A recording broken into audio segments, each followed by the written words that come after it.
Ինչու են մարդիկ այսքան քննադատ։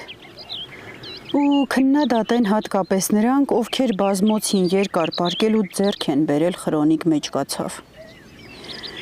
Ինձ թվում է, քննադատությունը ծնվում է նախանձից։ Մարդիկ չեն համակերպվում այն փաստի հետ, որ իրենցից բացի ուրիշներն էլ կարող են հաջողության հասնել, տուն կամ մեքենա գնել, ճանապարհորդել, բրենդային հագուստներ կրել, տարբեր ասպարեզներում ուժերը փորձել, երեխաներ ունենալ, սիրել, սիրվել, երջանիկ լինել վերջապես։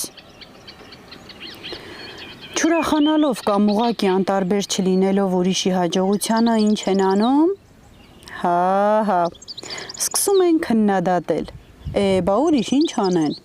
որ ուրիշ բանի ընդունակ լինեին խրոնիկ մեջքացավով չէին տառապի։